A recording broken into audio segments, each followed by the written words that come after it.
भारत माता की chief of naval staff admiral Dinesh Kumari Tripathi, FOC in C western naval vice admiral mister Sanjay F Jaisingh, rear admiral Rahul Vilas Gokhale, government of India और state government और Indian navy के officers और sailors, मेरे media को मित्रों, देवियों व सज्जनों, आज इस आईएनएस विक्रांत पर अपने नेवल वॉरियर्स के साथ मिलकर मुझे बेहद खुशी हो रही है। जब मैं भारत की समुद्री शक्ति के गौरव आईएनएस विक्रांत पर खड़ा हूं तो सचमुच मेरी खुशी के साथ साथ गौरव और विश्वास का भाव, एक सेंस ऑफ प्राइड हमारे अंदर पैदा हुई है।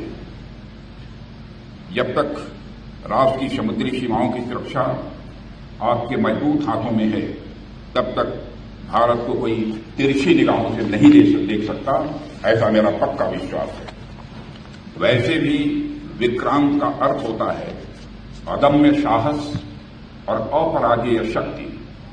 आज आप सभी जाबाजों के बीच खड़े होकर मैं इस नाम के अर्थ को साकार होता हुआ प्रत्यक्ष अपनी आंखों से सामने देख रहा हूं। आपकी आंखों में जो दृढ़ता है, उसमें भारत की असली शक्ति स्वाभाविक रूप से झलकती है। साथियों, आज मैं यहां केवल एक रक्षामंत्री के नाते ही नहीं आया हूं, बल्कि मैं स्वयं एक कृतज्ञ भारतीय के रूप में आप सबके बीच यहां खड़ा हूं। मैं आपके समर्पण को नमन करने और आपके शौर्य को सराहने और आपके परिश्रम को का अभिनंदन करने के लिए आया हूं, उसे सलाम करने के लिए आया हूं। मैं आप सभी को ऑपरेशन सिंदूर की सफलता पर तहे दिल बधाई देता हूं। पहलगाम में हुए कायराना आतंकी हमले के बाद जब भारत ने ऑपरेशन सिंदूर प्रारंभ किया तो हमारी आर्म्ड फोर्सेज ने जिस गति, गहराई और स्पष्टता के साथ कार्रवाई की, मैं मानता हूं वह अपने में अद्भुत था, वह बेमिसाल था। उसने न केवल आतंकवादियों की बल्कि उन्हें पालने पोसने वाले सरपरस्तों को भी स्पष्ट संदेश दे दिया है कि भारत अब सहन नहीं करता है, भारत अब सीधा जवाब देता है। साथियों, जब उसी समय में हमने पाकिस्तान के आतंकी अड्डे और उसके इरादों को ध्वस्त कर दिया, हमारा प्रहार इतना तगड़ा था कि पाकिस्तान पूरी दुनिया से भारत को रोकने की गुहार लगाने लगा था। अंत में हमने अपनी शर्तों पर, और मैं फिर दोहरा रहा हूं, हमने अपनी कंडीशंस पर और अपने मिलिट्री एक्शंस को रोका है। अभी तो हमारी सेनाओं ने अपनी आस्तीनें पूरी मोड़ी भी नहीं थी, अभी तो हमने अपना पराक्रम दिखाना शुरू ही नहीं किया था। साथियों, इस पूरे इंटीग्रेटेड ऑपरेशन में नौसेना की भूमिका बहुत ही गौरवशाली रही है। ऑपरेशन सिंदूर के दौरान जब वायुसेना ने पाकिस्तान की धरती पर आतंक के अड्डों को ध्वस्त किया, तब अरब सागर में आपकी आक्रामक तैनाती, बेजोड़ मैरीटाइम डोमेन अवेयरनेस और समुद्री वर्चस्व ने पाकिस्तानी नेवी को उसके ही तटों के पास सीमित कर दिया। वे खुले समुद्र में आने का साहस तक नहीं जुटा सके। साथियों, समुद्र में तैनात हमारे वेस्टर्न फ्लीट शिप्स ने आतंकवादी हमले के 96 आवर्स के भीतर वेस्टर्न और ईस्टर्न कोस्ट पर सरफेस टू सरफेस और सरफेस टू एयर मिसाइल्स और टारपीडो से कई सफल फायरिंग की, जो हमारी प्लेटफॉर्म, सिस्टम और चालक दल की कम्बैट रेडीनेस को दिखाता है। In long range precision strikes ने दुश्मन के खिलाफ हमारी इंटेंट और रेडीनेस को भी दर्शाया है और दुश्मन इसी से डिफेंसिव पोस्चर में आ गया है। साथियों, हमारी फोर्सेस की फॉरवर्ड डिप्लॉयमेंट के साथ साथ विक्रांत कैरियर बैटल ग्रुप की फोर्सफुल एक्शन ने भी हमारे इरादे और क्षमता का प्रभावी संकेत दिया है। आपकी इस मजबूत तैयारी ने दुश्मन के हौसले को पहले ही पस्त कर दिया। पाकिस्तान के लिए आपकी तैयारी मात्र ही बहुत थी, आपको तो एक्शन की जरूरत ही नहीं पड़ी। आपकी तैयारी से ही दुश्मन सत्ते में आ गया। पाकिस्तान ने इंडियन नेवी की प्रचंड शक्ति, उनकी सैन्य सूझबूझ और विध्वंसक क्षमताओं को न सिर्फ महसूस किया, बल्कि वे उससे भयभीत भी हुए। यह कहना कोई अतिशयोक्ति नहीं होगी कि आपकी मौजूदगी ने दुश्मन की गति को शुरू होने से पहले ही रोक देने में कामयाबी हासिल की। मैं भारतीय नौसेना के प्रत्येक अधिकारी, भारतीय नौसेना के प्रत्येक जवान और उससे जुड़े हुए हर सिविलियन को भी हृदय से बधाई देता हूं। अभी हाल ही में हमारी सेना के जवानों से मिलने मैं कश्मीर गया था। फिर उसके बाद मैं भूज गया था अपने एयर वॉरियर्स से मिलने के लिए, और आज मैं यहां पर नेवल वॉरियर्स के बीच में मौजूद हूं। मैं महसूस कर पा रहा हूं कि हमारी सेना का मनोबल यदि पहाड़ की तरह अडिग है, हमारी डिफेंस, हमारी एयरफोर्स का मनोबल यदि आसमान की ऊंचाइयां छू रहा है, तो हमारी नेवी का मनोबल भी समुद्र से अधिक गहरा है और विशाल भी है। आपने दिखा दिया, चाहे जमीन हो, चाहे वह आकाश हो या समंदर, भारत कहीं भी किसी भी स्थिति से निपटने के लिए आज पूरी तरह से तैयार है। साथियों, आज हम गोवा के तट से कुछ ही दूरी पर हैं और आप सब जानते ही होंगे कि 1961 में गोवा की आजादी के ऑपरेशन में भी इंडियन नेवी की वारशिप ने दुश्मन के वारशिप और उनके सैन्य ठिकानों पर निर्णायक ऑपरेशन किया था। उस अभियान ने भारत से कोलोनाइजेशन के अंतिम अवशेषों को मिटा दिया था। उस ऑपरेशन में भी भूतपूर्व आईएनएस विक्रांत ने भारतीय नौसेना के बेड़े की अगुवाई की थी। इसकी जानकारी आप सबको होगी। आज एक बार फिर आईएनएस विक्रांत अपने नए अवतार में आतंकवाद के खिलाफ भारत के संकल्प का नेतृत्व कर रहा है। साथियों, एक बहुत ही दिलचस्प बात यह है कि पाकिस्तान भी आपके शौर्य से भली भांति वाकिफ है। पाकिस्तान को पता है, जब भारतीय नौसेना पूरे जोश के साथ, पूरे जोर के साथ जब चलती है तो उसका अंजाम क्या होता है। 1971 इसका गवाह है कि जब इंडियन नेवी हरकत में आई थी, वह 1 से 2 हो गया था। मैं पाकिस्तान की बात कर रहा हूं। जब हमारी इंडियन नेवी हरकत में आई थी तो पाकिस्तान 1 से 2 हो गया था। अगर ऑपरेशन सिंदूर में भारतीय नौसेना अपनी फार्म में आई होती तो पाकिस्तान के 2 टुकड़े ही न होते, बल्कि मैं समझता हूं शायद 4 टुकड़े हो जाते। साथियों, जिस तरह आप हमारी समुद्री सीमाओं की रक्षा करते हैं, जिस इंटेंसिटी से आप हिंद महासागर की हरकत को ट्रैक करते हैं, अगर आपकी वह क्रेडिबिलिटी, कैपेबिलिटी इस मिशन का हिस्सा होती तो पाकिस्तान का क्या अंजाम होता, यह मुझे बताने की जरूरत नहीं है। एक तरह से कहें तो पाकिस्तान बहुत खुश नसीब है कि ऑपरेशन सिंदूर के दौरान हमारी नेवी ने अपने पराक्रम का जितना प्रदर्शन करना चाहिए था वह नहीं कर पाई। साथियों, मैं जानता हूं पहलगाम के बाद आप सबके मन में प्रतिशोध की ज्वाला धड़क रही है। आपने इसे सिर्फ हमला ही नहीं, बल्कि देश की गरिमा पर, देश के स्वाभिमान पर आपने इसे चोट पाना है। आप सबसे मेरा सिर्फ एक ही आग्रह है कि अपनी तैयारी में कोई ढिलाई न आने दें, और मैं जानता हूं आप नहीं आने देंगे। हमारे माननीय प्रधानमंत्री जी ने पहले ही स्पष्ट कर दिया है कि भारत की धरती पर यदि कोई आतंकी हमला हुआ तो उसे हम एक्ट ऑफ वार मानेंगे और उसका बेहद करारा जवाब भी हम देंगे। मैं आप सभी से कहना चाहता हूं कि आप अपनी तैयारियों में कोई कमी न रखें। अब तक जो हुआ वह तो वार्म अप था। अब तक जो हुआ वह तो वार्म अप था। अगर पाकिस्तान से फिर यदि कोई जरूरत की तो इस बार नेवी भी हरकत में आएगी, और फिर भगवान ही जानता है कि पाकिस्तान का क्या होगा। साथियों, ऑपरेशन सिंदूर के दौरान भारतीय नौसेना ने अपनी साइलेंट सर्विस से हर भारतवासी को प्रभावित किया है।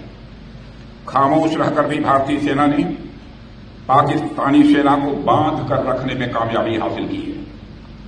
जरा सोचिए, जो खामोश रहकर भी किसी देश की फौज को बोतल में बंद कर सकता है, वह जब बोलेगा तो उसका नजारा क्या होगा, इसकी आप कल्पना कर सकते हैं। इस बार तो पाकिस्तान को भारतीय नौसेना की फायर पावर का सामना नहीं करना पड़ा, मगर दुनिया जानती है अगर पाकिस्तान ने इस बार कोई नापाक हरकत की तो हो सकता है कि इस बार की ओपनिंग और किसी के द्वारा न हो, हमारी नेवी के द्वारा होगी।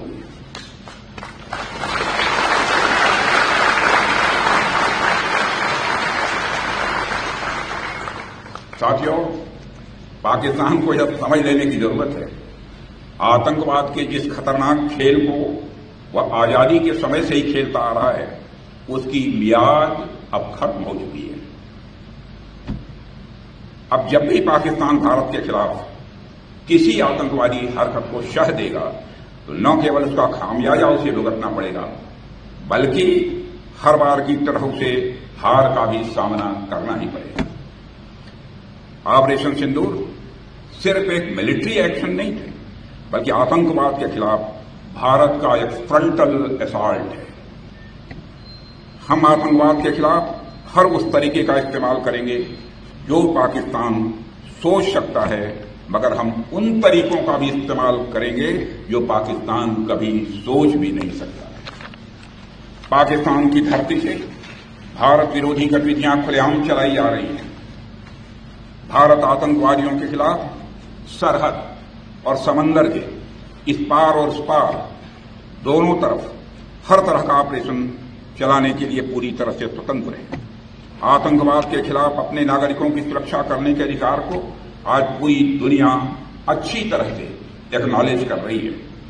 इस काम को करने से आज भारत को दुनिया की कोई ताकत रोक नहीं सकती।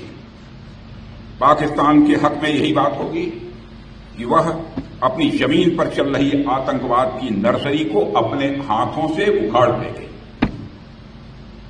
इसकी शुरुआत उसे हाफिज सईद और मसूद अजहर जैसे आतंकवादियों को भारत के हाथों में सौंपने से करनी चाहिए। यह दोनों न केवल भारत में मोस्ट वांटेड टेररिस्ट की सूची में हैं, बल्कि ये यूनाइटेड नेशंस की डेजिग्नेटेड टेररिस्ट की लिस्ट में भी शामिल हैं। हाफिज सईद मुंबई हमलों का गुनाहगार है, कौन नहीं सच्चाई को जानता है। समुंदर के रास्ते मुंबई में मौत बरसाने का जो गुनाह उसके संगठन ने किया है, बहन भाइयों, उसको आज भी हम भूले नहीं हैं। मेरे देश के बहादुर जवानों, उसका इंसाफ होना चाहिए और मैं मानता हूं कि कभी न कभी उसका इंसाफ होकर रहेगा। यह काम पाकिस्तान में नहीं हो सकता है। मुंबई हमलों के एक आरोपी तहूर राणा को पिछले दिनों भारत लाया गया है। पाकिस्तान की ओर से बार बार बातचीत की पेशकश की जा रही है। कल ही पाकिस्तान के प्रधानमंत्री ने फिर यह बात दोहराई है, मगर भारत ने साफ कह रखा है कि बात होगी तो आतंकवाद पर होगी, बात होगी तो पाक ऑक्युपाइड कश्मीर पर होगी। अगर पाकिस्तान बातचीत को लेकर गंभीर है तो उसे हाफिज सईद और मसूद अजहर जैसे आतंकवादियों को भारत को सुपुर्द करना चाहिए, ताकि उनके साथ भी इंसाफ किया जा सके। उनके साथ का इंसाफ कैसा होना चाहिए, यह मुझे बतलाने की जरूरत नहीं है। साथियों, पाकिस्तान इस बात को गांठ बांध कर रखे कि हमारी नेवी अगर एक ओर समुंदर की तरह शांत है तो दूसरी ओर वह समुंदर की तरह सुनामी लाने की भी क्षमता रखती है। यह है हमारी भारत की नेवी। अभी कल ही मैं नेवी के 2 जाबाज वीरांगनाओं से मिला हूं, लेफ्टिनेंट कमांडर दिलना के और लेफ्टिनेंट कमांडर रूपा के। 8 महीने तक समुद्र में नाविका सागर परिक्रमा करके लेफ्टिनेंट कमांडर दिलना के और लेफ्टिनेंट कमांडर रूपा के 8 महीने तक समुद्र में नाविका सागर परिक्रमा करके हमारी वह दोनों बेटियां भारत अपने वतन को वापस लौटी। और जब मैं उनसे मिला था तो उनके चेहरे पर एक सेंस ऑफ कॉन्फिडेंस, एक आत्मविश्वास का भाव स्पष्ट रूप से दिखाई दे रहा था। और उस समय 8 महीने के बाद भी चेहरे पर न कोई शिकन थी, न चेहरे पर कोई थकान थी। वो भले ही 8 महीने तक समुद्र में रही, लेकिन उनके अंदर उत्साह और जोश की कोई कमी मुझे नहीं दिखाई दी। यही आपकी ताकत, यही इंडियन नेवी की ताकत है। और आपकी इसी ताकत को पूरे देश को पक्का भरोसा है। मैं ये बात फिर से बेहद दृढ़ता से कहना चाहता हूं कि ऑपरेशन सिंदूर अभी खत्म नहीं हुआ है। वह सिर्फ एक विराम है, एक कामा है, एक चेतावनी है। अगर पाकिस्तान ने फिर वही गलती की, यदि पाकिस्तान ने फिर वही गलती की, तो भारत का उत्तर और भी कठोर होगा और इस बार उसे संभलने का मौका भी नहीं मिलेगा। मैं इस अवसर पर यह भी कहना चाहूंगा कि इस ऑपरेशन की एक खासियत यह भी थी कि हमारी तीनों आर्म फोर्सेज ने बेहतरीन तालमेल दिखाया है। वेरियस मिनिस्ट्रीज और गवर्नमेंट एजेंसीज के साथ कोऑर्डिनेशन भी बहुत ही सीमलेस रहा है। कुल मिलाकर सभी स्टेक होल्डर्स की एक्टिव पार्टिसिपेशन से ही यह ऑपरेशन सक्सेसफुल हो पाया है।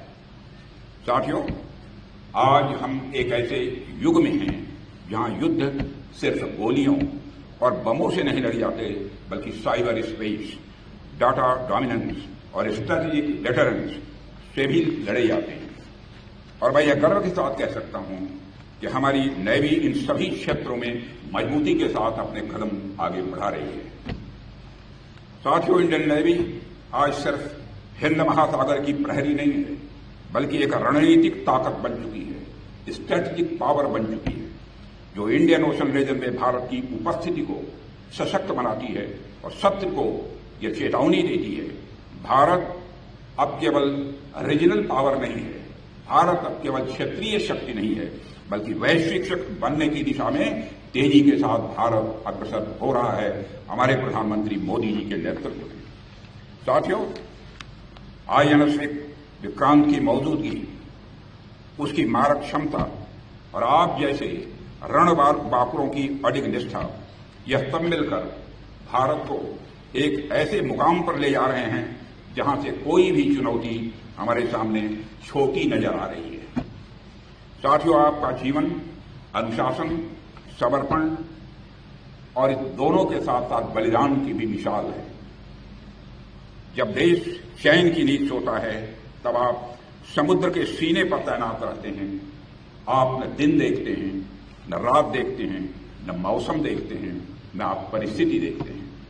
भारत को आप सबके ऊपर गर्व है और आप, मुझे पूरा भरोसा है, चाहे हालात कैसे भी हों, आप हर समय उस चुनौती के लिए तैयार रहेंगे। ठीक उसी तरह मैं आपको आश्वस्त करता हूं, प्रधानमंत्री जी के कुशल मार्गदर्शन में हमारी सरकार भी आप सभी को मजबूत बनाने और आपके वेलफेयर के लिए हमेशा तैयार थी, तैयार है और तैयार रहेगी। मेरी हार्दिक शुभकामनाएं आप सभी के साथ हैं और आपके सभी परिवार सदस्यों के साथ हैं। इन्हीं शब्दों के साथ मैं अपना निवेदन समाप्त करता हूं। बोलिए भारत माता की जय, भारत माता की जय, भारत माता की जय। इंडियन नेवी जय, भारतीय नौसेना जय, भारतीय नौसेना जय। क्या बात। Subscribe to Midday India. Get direct notifications on all our videos by clicking on the bell icon.